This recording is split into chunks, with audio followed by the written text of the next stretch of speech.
Hello and welcome to the Civil Service World podcast. In this episode, you'll hear senior leaders from the NAO, the Department for Digital Science, Innovation and Technology, and Deloitte reflecting on the government's efforts to improve productivity and build better services for citizens. The discussion was recorded on the 24th of April and hosted by Jess Bowie, editor of Civil Service World. Good morning, everybody. I'm Jess Bowie, co-editor of Civil Service World, and welcome to this CSW webinar. The theme of today's discussion is Rewriting the Productivity Playbook, Lessons from the UK and Overseas. We have a great panel, each of whom will be looking at the topic from a slightly different angle. So please take advantage of their expertise and get your questions in using the Q&A tab on your screen. You can also upvote questions from other attendees. So if there's something that you'd like to see answered that somebody's already asked, please give them a thumbs up or a heart, and we will keep an eye on that. As I said, I am very lucky to be joined by 4 experts today, and they are Katherine Kent, Head of Public Service Productivity at the Office for National Statistics, Emran Mian, Director General for Digital Technologies and Telecoms at the Department for Science, Innovation and Technology, Kate Caulkin, Director of the People and Operational Management Insights Team at the National Audit Office, and last but not least, Clare Mortimer, Senior Partner for Data, Analytics and AI at Deloitte. Deloitte are also the sponsors for this event, so thank you, Deloitte, for enabling us to come together this morning. I would like to start the conversation by asking our panel to introduce themselves properly. Firstly, Katherine, can you tell us a bit more about your work and your background? Yeah, of course. Thanks, Jess. So I'm Katherine Kent. So I've worked at the Office for National Statistics for about 20 years and had slightly longer than that in government. I've just come off the back of leading work into the measurement of public service productivity. So this was a review commissioned by the former Chancellor to the National Statistician to look at how to measure public service productivity, and I'll talk more about that later. My background is as an analyst. I'm an operational researcher, so I've got a strong background in wanting to make things better within the civil service and improve value for money. Great, thank you very much, Katherine. I will turn to Emran next. Emran, what does your role at DSIT involve? Yeah, hi everyone, good morning. I'm Director General responsible for the work we do in the department on AI in the economy. So thinking about what are the things we need to do as a government to ensure the UK keeps growing and keeps having new startup businesses in AI. Thinking about the adoption of AI across the wider economy and what are the things we need to do to help that to happen. And then alongside that, I'm also responsible for the teams that we have working on data policy, on online safety, on cybersecurity, and on telecoms as well. So in one way of thinking about it is it's the full tech stack, everything from subsea cables to satellite communications and the technologies that use that stack. Thank you, Emran, especially I imagine it's been a busy morning for you with the announcements on online safety. I heard the head of Ofcom on the radio this morning. So yes, thanks so much for joining us. Kate, you have had a long career in HR focused roles in central government. What prompted you to move to the NAO? Morning, everyone. Thanks, Jess. Yeah, so I did 30 years in the civil service, so trying to lead by example and talking to my sponsor. It was around moving into another role in the public sector, but didn't want to go too far. So a role came up at National Audit Office, which was around sharing insights with government. And I'd worked at the Cabinet Office previously and really enjoyed working across government and trying to help government get better. So a bit like Katherine said, it's very much around improving public services and trying to ensure good value for money and that's in relation to people and also operational management. So 2 areas that I worked in government. Great, thank you. And Claire, finally, how long have you been thinking about productivity issues at Deloitte? So, thank you, Jess. So for me personally, I'm relatively new in Deloitte, but I have spent the last more than 20 years working with clients across government from a professional services perspective. And very famously, quite early in my career, I told someone quite senior in government that technology had never delivered any value, and really have built kind of my interest in this space from that point forwards. Because in the professional services space, we are constantly looking at our own productivity, because it's incumbent on us to continuously deliver value. And I also lead Deloitte's work on AI across government and public services as a statistician by background and a technologist.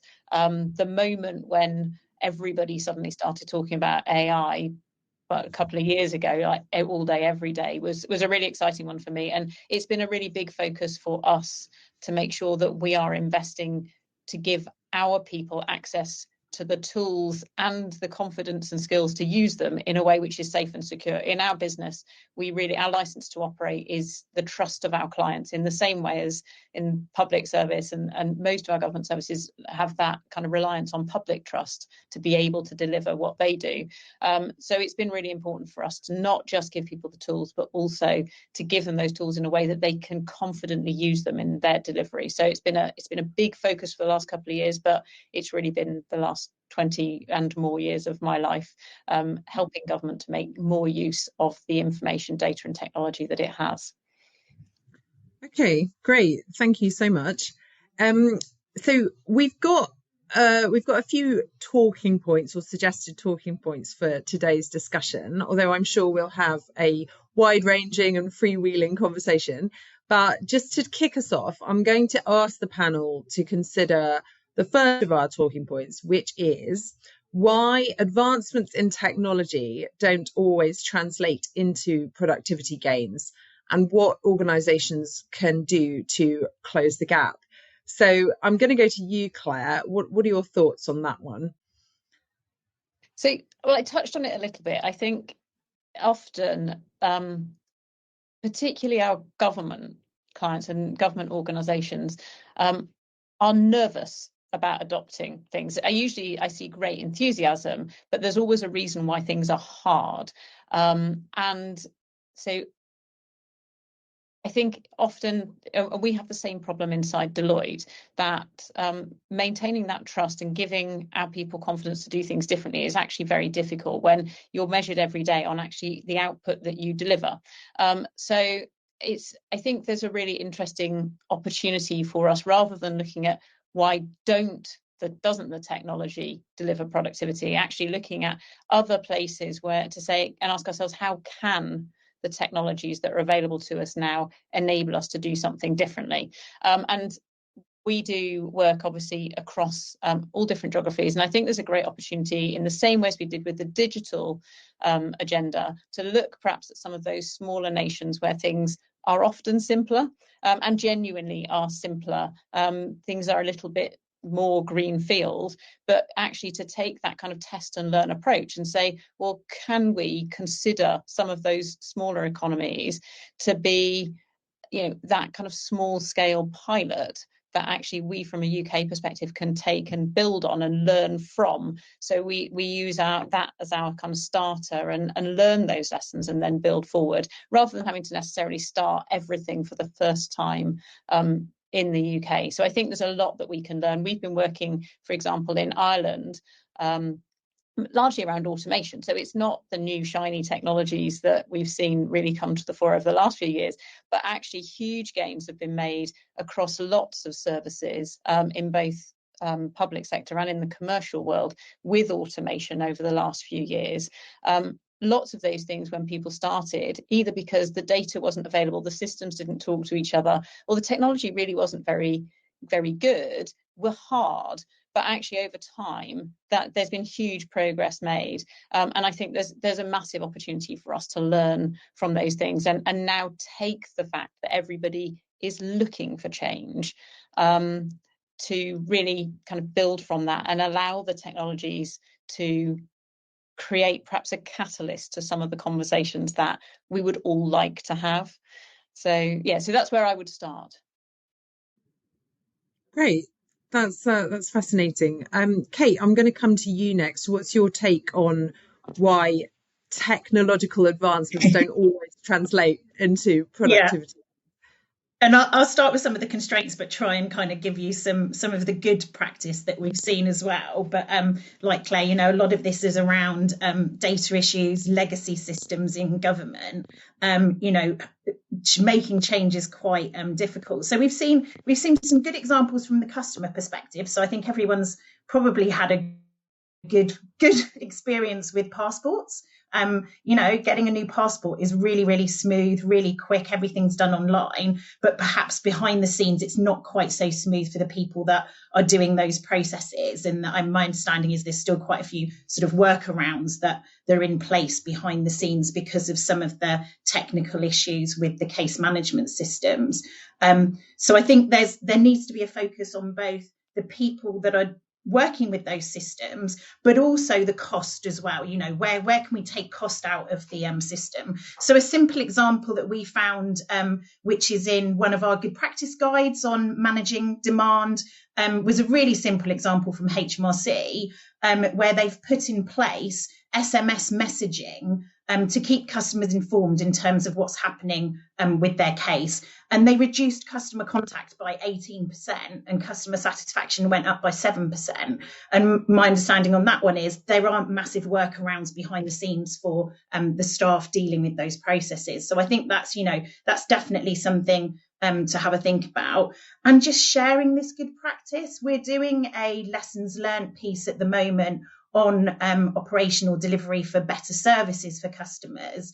And we've got loads of good practice examples that will be included from across wide range of different government departments. But one of the things we still hear working with the operational delivery profession is those examples aren't always shared across government. So I think there's a real opportunity there to share some of those small, simple examples and see how those could be built on. But I think my key takeaway, and I know people have probably said this before, very much from Yvonne, who leads our digital insights, is when you are making changes, please try and make sure that you're not building tomorrow's legacy today. I like that as a little maxim. It's quite disconcerting. I heard someone say that, as soon as you've built a new application, it's already legacy. That's so sort of demoralizing. But yes, okay, I am going to come to Katherine now. Do you have any thoughts about legacy systems in particular, Katherine?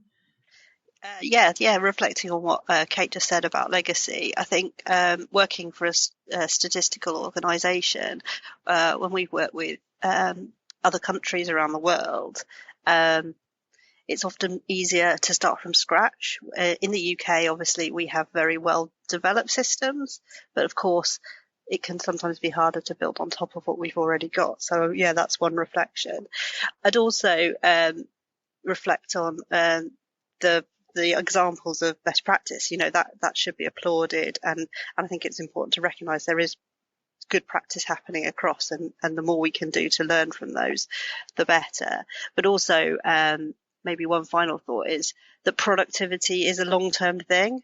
So often we're striving for short-term results we sort of expecting to see immediacy from this sort of technology implementation, whereas actually productivity should be considered over a much longer term.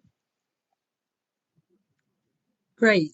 Okay. Thank you, Katherine. Emran, finally, what are your thoughts on the first kind of conversation topic?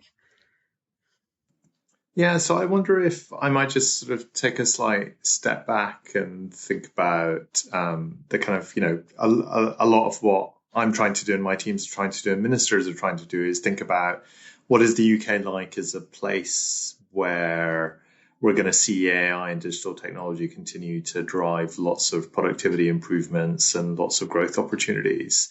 And I think when you think about that, I think it's very easy to get dragged into some of the complexity about implementation. And I think it's really important to remember some of the fundamentals. I mean, the UK is a great place to do the stuff that we're talking about.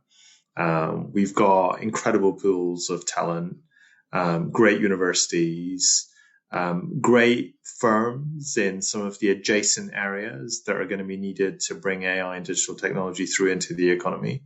So, professional business services, legal services, life sciences, financial services, the creative industries, lots of the sectors where these technologies are going to make a massive impact are sectors where the UK is kind of a defining country. It has massive strength. That's not in any way to be complacent about it, but it's to say that I think we start from a position looking ahead to what is going to be a very exciting and very interesting period of kind of productivity change with a set of kind of fundamentals that I think lots of countries would envy and do envy. And so I just wanted to start by kind of stepping back slightly and thinking about that.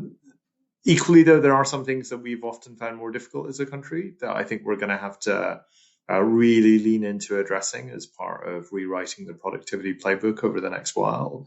One of those things, for example, is we've often found it more difficult to build big infrastructure assets. And the UK's performance in that, I think, lags the performance of some of our peers. And those infrastructure assets are going to be really important for the digital economy. There's a lot of data centers in the UK already. That sector is going to have to grow to service the growing digital economy and the growing role that AI is going to have as an enabler of other things happening. That's why I think it's so important that the government has sort of really lent into the planning changes that will help to get those assets built. Through one of my teams here, we're also kind of trialing a concept of AI growth zones where we're going to try and pick a very small number of parts of the country where there's power availability, where there's a favorable environment for planning, and where we can get something big happening, which also has lots of positive trade-offs in terms of like really properly anchoring an ecosystem of firms and of innovation. That is the kind of thing that often we found it more difficult to do in the UK. And I think the thing that we really need to focus on doing well, but it builds on some of the fundamentals that we have that are really strong already. And then I think another area where we clearly need to do more is about adoption of these technologies in the public sector itself. And kind of colleagues on the panel have already touched on that.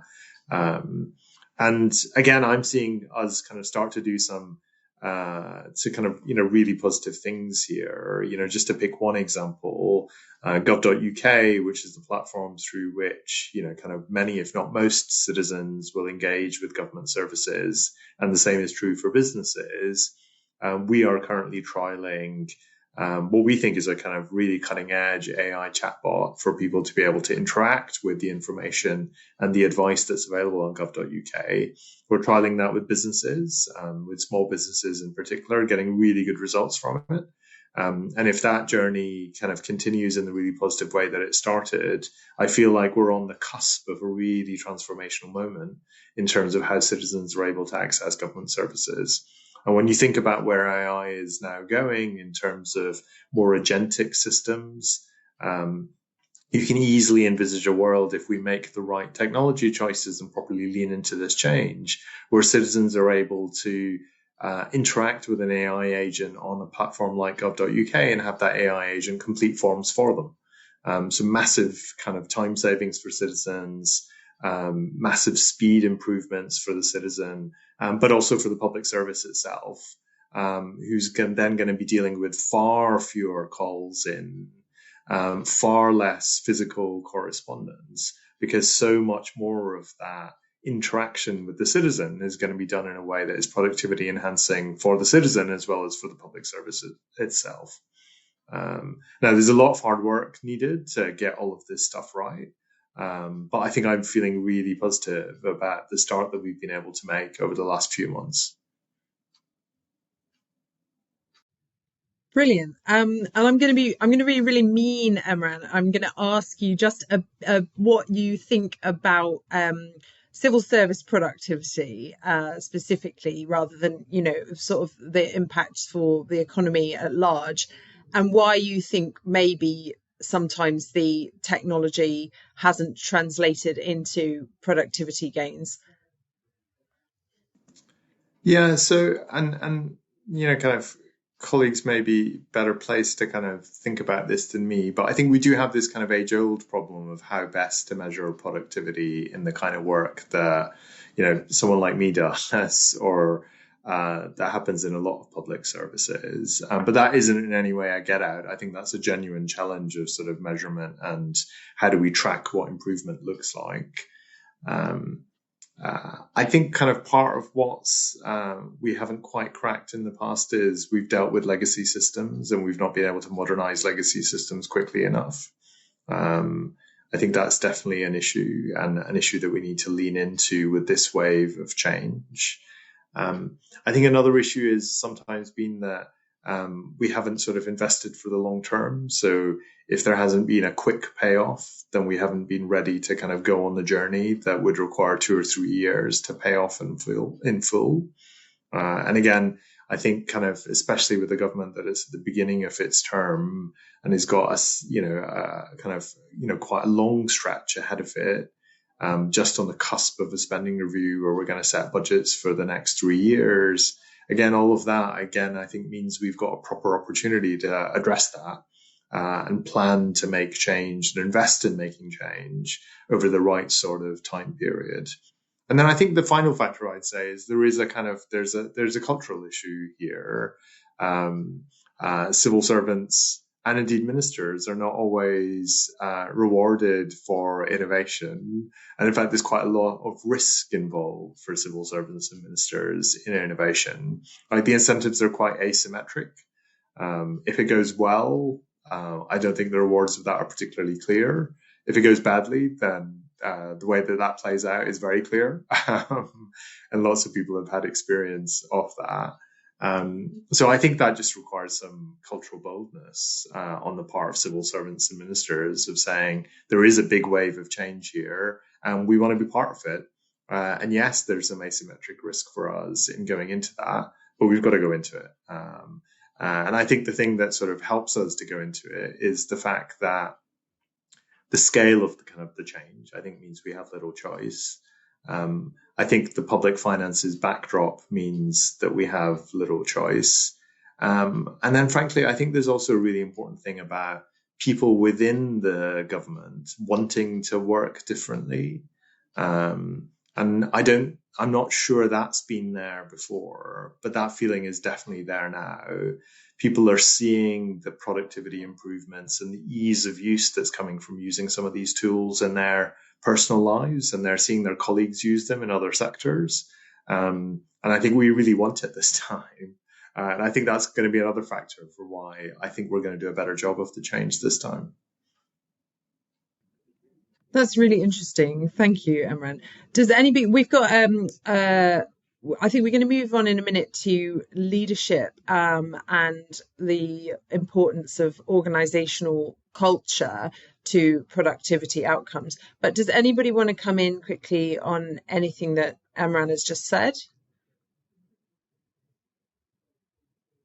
No? Okay, well then let's move on. So Kate, I'm going to turn to you first. How does leadership influence productivity? Massively is the answer, I think, to that question. And this is where I will touch on some of what Emran has mentioned already, actually, in terms of incentives. But just setting out kind of what we've seen across government in terms of the areas that require improvement. And I appreciate that there's lots being done on some of these at the moment. So leaders having the sufficient technical and very specifically digital expertise, and there's loads of work particularly being driven in Emran's organisation in relation to that. Lots of things happening there. High turnover of leaders in key roles. This is particularly SRO roles, where people have just been moved on and there's sort of that no consistency, no stability for the rest of the team. And again, I appreciate that people are being asked to stay in role for longer, leaders having enough capacity, and then actually leaders really focusing on embedding change and the benefits, so that long-term piece as well, rather than just focusing on the short term. So that's some of the things that we found. And in Gareth's speech in February, he really focused on the culture piece and fast learning and evaluation, stopping failed experiments quickly and scaling up successes.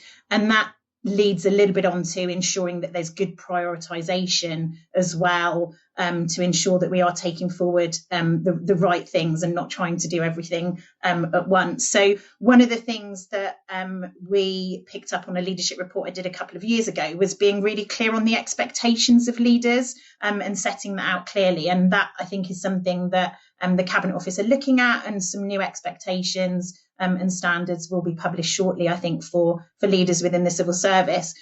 That's all well and good, and this is the bit that Emran picked up. It's about the incentives and the rewards then, because actually, what are you rewarding? Are you still just rewarding delivery over the behaviours in relation to innovation and allowing people to make mistakes and move on from that? So I think that will really be key. We're doing an interesting piece of work at the moment with UKRI, UK Research and Innovation.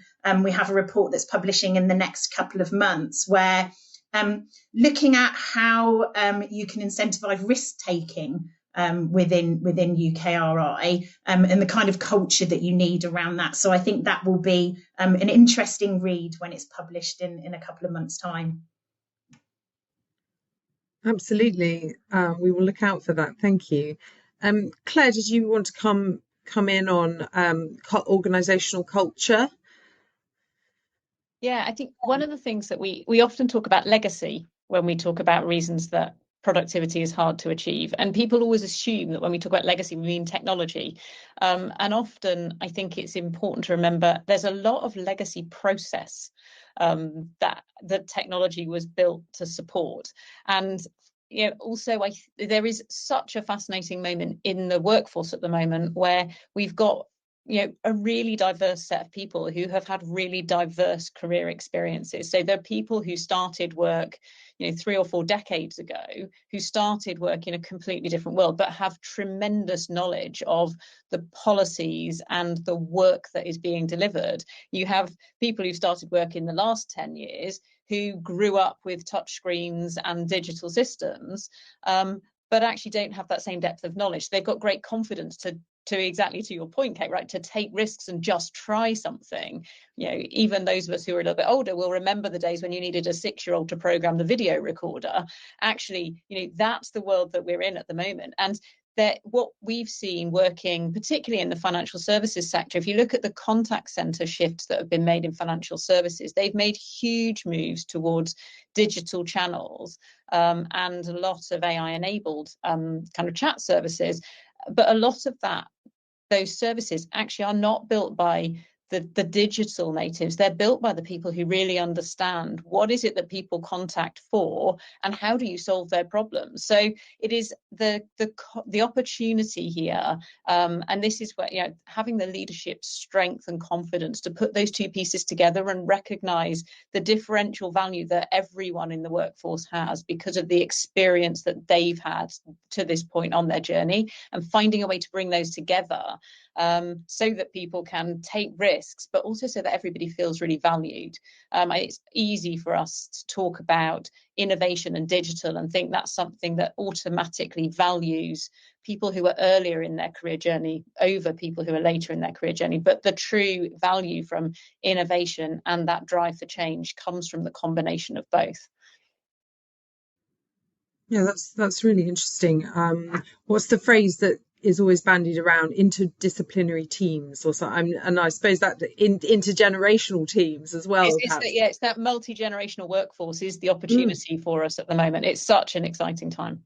Yeah, I'd not thought about it in those terms. Katherine and Emran, does either of you want to come in on culture or leadership? I'll just come in to say, totally agree with Kate. There's a lot of evidence that strong management practices lead to higher productivity levels. And within the ONS, we had a management practices survey for private sector organisations, where we looked at things like continuous improvement, use of key performance indicators, targets, and good employment practices such as the use of training and promotion opportunities. And we've extended that now to cover the public services as well.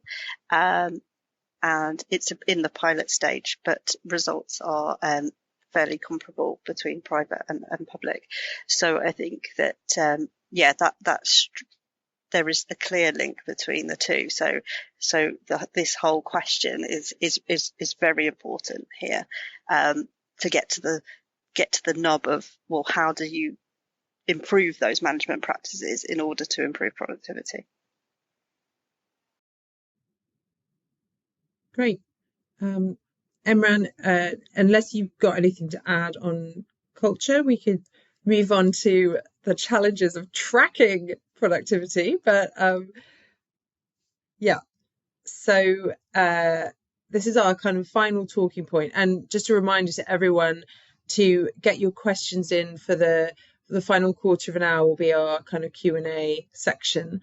I think this is fundamental to the conversation, is how do we actually define and track productivity in both the public and private sectors, and which are the metrics which truly reflect progress. So I think, Katherine, this is really your area of expertise, so I'm definitely going to come to you first on this one. If you could start us off, that would be great. Yeah, thanks, Jess. So, I should start by saying, on the surface, measuring productivity seems really easy. It's just outputs, so what's been produced, whether that's goods or services, divided by the inputs that went in to produce it. So it's a very simple calculation, but it's actually very hard to measure, particularly in the public services, where thinking about the output is really challenging, because we don't just want to measure what's been done, but how well it's been done. So you're moving from a concept of outputs. So, for example, maybe in healthcare, that might be the number of operations in a hospital, moving it to an outcome. So how successful those operations are, how long people had to wait for that service, how satisfied people were with the service they received. So, and the life expectancy gained from that operation. So you can see it quite quickly becomes quite a complex issue when you move towards that outcome basis. The other thing is that in the private sector, you could put a measure on that, because everything has a price. So if you're providing a really good service, you could charge a higher price, people will be willing to pay for that. In the public services, we don't have that market price, and therefore we have to look for alternative ways of getting to an outcome measure. So that's been part of the work that I've been working on for the last 20 months, is about improving the measurement of public service productivity. And we were finding that in some instances, the number of things you were doing, you almost had a perverse productivity incentive, where when we were looking at the Social Security Administration, so like the benefits scheme, when they moved to universal credit, they moved from 7 benefits to 1. So it felt like they were doing less, and therefore productivity may go down, it's perverse, because it's the whole reason for that transition is to improve productivity, to make things more streamlined, but also that the caseload of that universal benefits were much more challenging. So we had to move away from that sort of number of things and think more about it in terms of the size of the benefits being processed. So we've made a lot of recommendations for further work, as well as making improvements, because what we were seeing was that departments are unable to translate our headline numbers with actually on the ground improvements. So we're doing what we can to make recommendations for further ways to improve the productivity measurement. Great, thank you. Kate, I'm going to come to you if you've got any thoughts on productivity, particularly vis-a-vis, say, call centre staff, and your thoughts there. Yeah, I think it's definitely picking up what Katherine was talking about in terms of that, perverse monitoring and evaluation that leads to the wrong outcomes. And I think, Claire, you mentioned it as well. Productivity isn't measuring the number of calls a call member of staff is doing, because actually then what you'll find is they're doing more calls, but they're not getting it right first time. So it's definitely not a good way to measure it. I think something to think about, and I know this is something that the civil service is trying to crack, is the cost of services. So thinking at it more from like a system level, and what's the overall cost of the services. I know that's something that was looked at in terms of what was previously referred to as the top 75.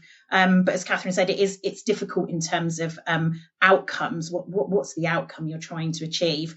I don't know if this helps, but in terms of our value for money work, effectively, sounds simple, I suppose, in terms of what Katherine's saying as well.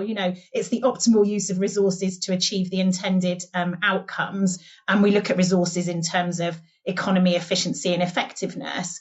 And I suppose the other thing to say is efficiency is doing things right, whereas effectiveness is doing the right thing. So that probably comes back to my point about prioritization.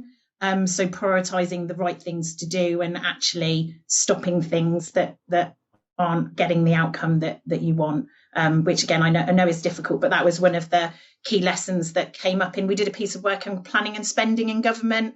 So that was one of the key things that came out, as well as that longer term planning. So really thinking about the change that you're making now and what's the full cost across the full life cycle, and does the business case kind of really stack up? Because as soon as you get a business case that doesn't stack up, it's some of the stuff around resilience and longer term and all of that comes out to try and make it a successful business case. So that's something else to have a think about.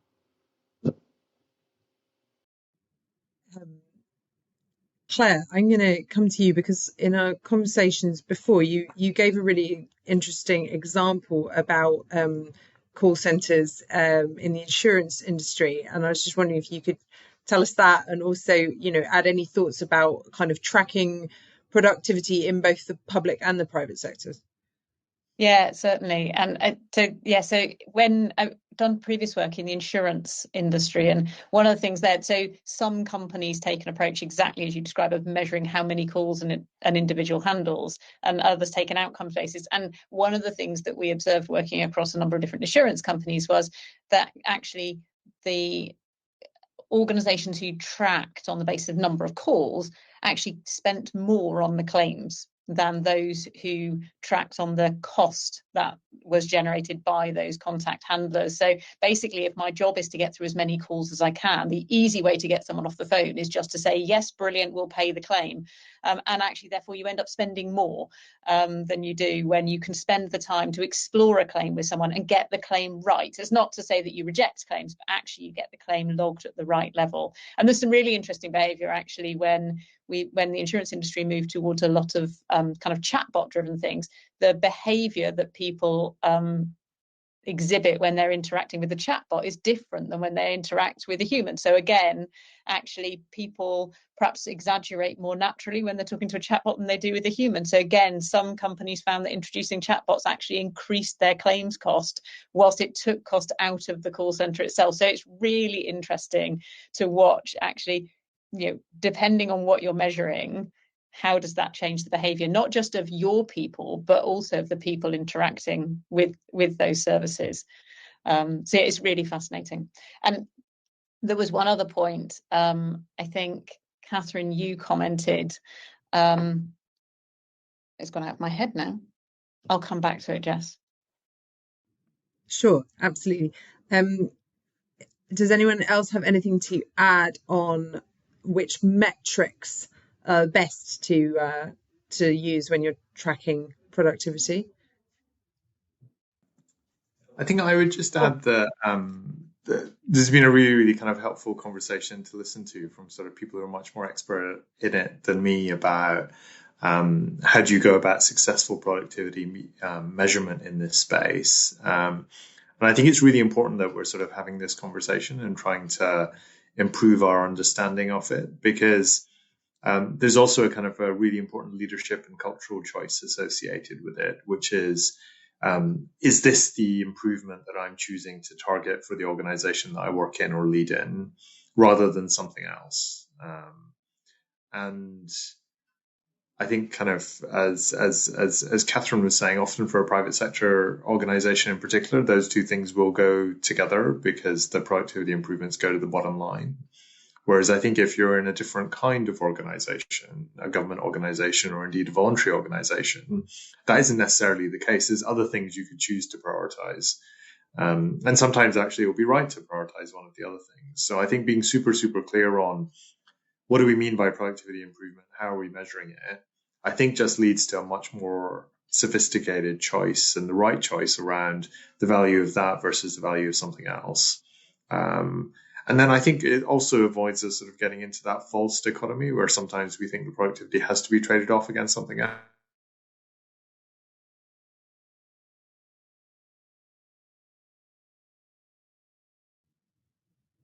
Emran, I think can anybody hear me? I think we've lost Emran momentarily. So Emran, we will provided come back to the citizen. Oh, there you are. And as a consequence, we're not actually facing a trade-off. We're tracking the two things. Thank you, Emran. We lost you for a second there, but you're back. Claire, I think you remembered what you were going to say. I did remember, and it was prompted, Emran, actually by what you said. I think so. We recently conducted a survey which we call State of the State, which is where we speak to a number of senior civil servants and public service workers, and also a group of people from across the public. But one of the comments that was made more than once by those kind of members of public service that we spoke to was, sometimes actually if I get more productive, it costs more money. So for example, if an NHS surgeon gets more productive and conducts more operations, they actually spend more money on consumables. And I think there is that other dilemma which is harder to measure within public services, because I might spend money in one place to accrue benefits somewhere else, whereas within a commercial organization, actually I can, exactly as Katherine said, I can see and track that value, that cost saving to somewhere in a much more straightforward way. So there is that additional layer of complexity of something which might cost in one place to generate savings elsewhere in government. It's so interesting. I heard someone talk about that with vis-a-vis benefits and the people who are administering benefits. The quicker they can process claims, the more money that is paid out from the public purse. And so perhaps it's actually not in the Treasury's interest to kind of, I don't know. I mean, I can't, it was just a kind of hypothetical conversation, but it does raise all sorts of issues, doesn't it? Katherine, sorry, I think you were going to say something. Yeah, only just a reminder about the backdrop of productivity in the UK. So this isn't a public service issue. The UK has a productivity problem. So we've had a real stagnation in productivity since the 2008 financial crisis. And actually, that's not limited to the UK either. You can see it in globally as well. So there is you've got to remember, we are in this sort of landscape of low productivity growth. And I think there's something about reminding people, some people, their careers have only been in this period where it's been low productivity. So it's sort of almost like you need to reset to say, well, before the financial crisis, we were getting a great deal more productivity gains, and that's what we should be striving for. Thanks. Great. Thank you. I think we've had some brilliant questions, so I am going to go to those now. There's one about climate change, which, I feel kind of guilt, climate change and AI. I feel a guilt every time I don't often use ChatGPT, but I did ask it something about a TV show and specifically told it not to give me any spoilers. And then I thought, oh, is that worth using a swimming pool's worth of water on that stupid query? But now it's everywhere. There's Copilot, there's Meta have introduced something on WhatsApp. So it's kind of the climate change guilt. So here is the question: how does the UK balance the need for increased data infrastructure assets and climate change commitments? Does increased productivity come at the expense of the environment? So who would like to come in on that first? I'm happy to come in on it first, Jess. Sorry if my sound was misbehaving before. I'm hoping it's working better now. Look, a couple of thoughts on this one. I mean, the first is, like, undeniably, the infrastructure that we're talking about is consuming a lot of electricity. So that does mean that the task of getting to clean energy in the UK is all the more important in the wider productivity context that we're in. And it's right that the government has that as an absolute mission for the next few years. I think the second thing I'd say is, alongside that, pushing the technology companies in a direction that they want to go in also, to continue to improve the efficiency of both water and power use in the systems that we're talking about, is really important. And there's a number of levels at which that can happen. The algorithms are becoming more efficient. We're seeing that. We're tracking that. Water use is improving. We're kind of moving past a phase where lots of water was being pulled into these data centers to where, yes, water is needed, but it's being reused much more efficiently within the infrastructure.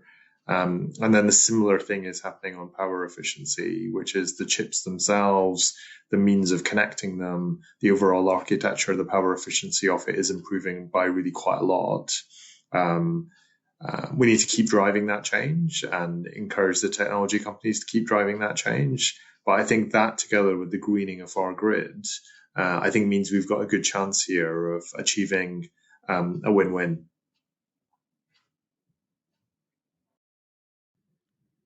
Great. Anyone else on the environment? Just one really small point, Jess, is actually none of us really thought about how much electricity we were consuming with our digital devices until we really started consuming it in higher loads with AI. And so sometimes at least bringing it to the forefront of the conversation is helpful. So there are more people looking at it. And to Emran's point, right, we are able then to put the pressure on to use this as a catalyst to make faster progress on things that were sort of trundling along in the background. So I think it's incumbent on all of us to kind of just keep thinking about that and keep challenging ourselves and those whose services we consume to do the right thing from a climate perspective. Mm-hmm. Thanks, Claire. So there's one question here. I agree with the comment on legacy tech being a constraint and data being too difficult to trust or source. This can feel too difficult, risky, and too difficult, risky, and chaotic nut to crack. Does the panel see any renewed determination to crack that nut? And I'll just add something, if I may, that Emran, one of your colleagues, Duncan Brown from the incubator for AI, I.AI in DSIT, said during a recent event with us, which was that if AI can be the kind of impetus or the promise of AI to actually fix the legacy systems, because you need political will and you need investment. And so maybe, the promise, if you can convince ministers that, we can only unlock the promise of AI. This is not quite what he said, but it was the gist. If we actually fix some of the rat's nest of data and the underlying problems. So yes, I suppose renewed determination to crack the nut of legacy and data. What do you guys think? I'm happy to come in first, Jess, because I think one positive thing that we would say we've seen in the NAO is a consistent understanding now, a real consistent understanding of the issues and everyone kind of talking the same language, which I think is a real positive. And I'll probably let Emran come in, but there's lots of strategies now that have been published with a real recognition of this legacy problem and, obviously funding constraints and HMT is an issue, but hopefully there is a better understanding now of what needs to go into making these changes for the future.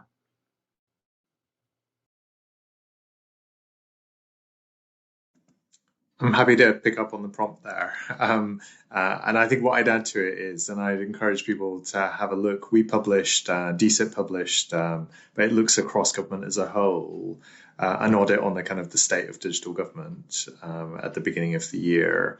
And what we were trying to do there was to be really upfront and honest about the challenge that lies ahead and the investment that is needed to deal with that challenge, but also the size of the prize. The size of the prize is really significant. We think the size of the prize is upwards of £40 billion. Now, that's over a long time period. It requires lots of investment to achieve it. So it's not something that, kind of we grab immediately. But I think it's really important to animate people with what the size of the prize here is and to use that to drive a long-term program of change, because that's what it's going to take to get this right. And it's going to take really consistent leadership across the digital functions in government.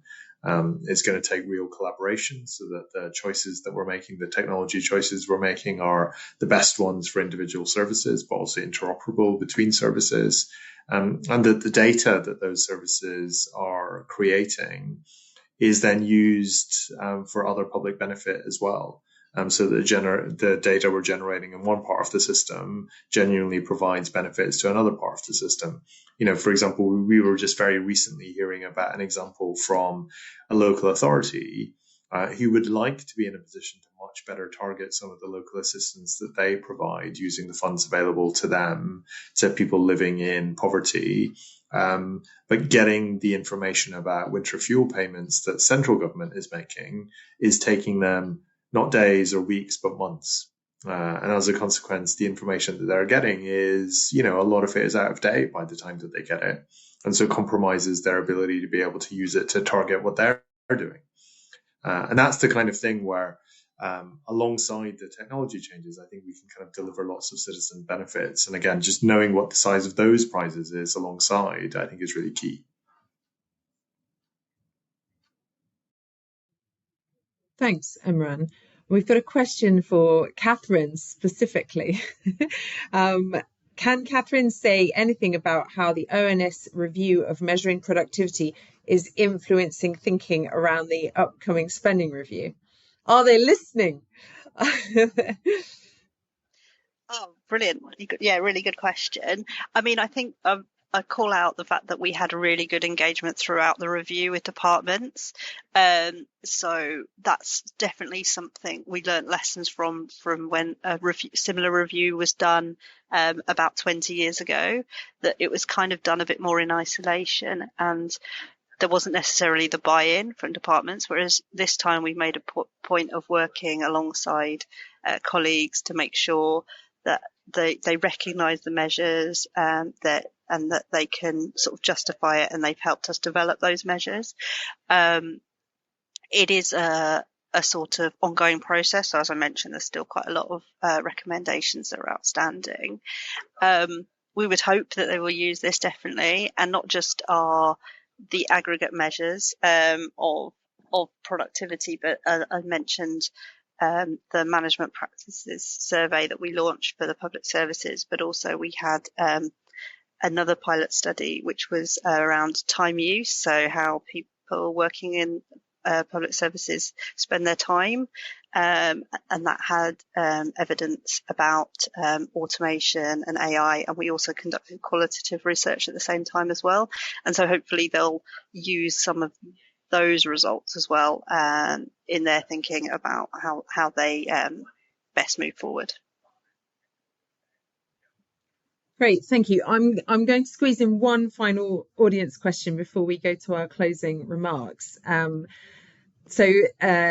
light bulb would never have been invented by candlestick makers. How do we recognise the next paradigm shift that will liberate the productivity of our workforce? And that seems to be, Kate, I might go to you first on that one, because it seems to be it's a people question, perhaps, as much as a tech question. Yeah, absolutely, Jess. So I'm still going to say talk to the people that are doing the work now, because although they weren't the candlestick makers, they didn't come up with the process in the first place, and they're the ones that are closest to it. So they're going to know what the changes are that will be for the best. So that's the first point. And then the second thing is just not making assumptions. So when people come up with ideas, don't make assumptions that are based on your previous experience of how things might have gone. Properly test those. So it's the test and learn again, really, and not initially saying no because of the way things have been done previously. Great, thank you. Would anyone else like to come in on paradigm shifts?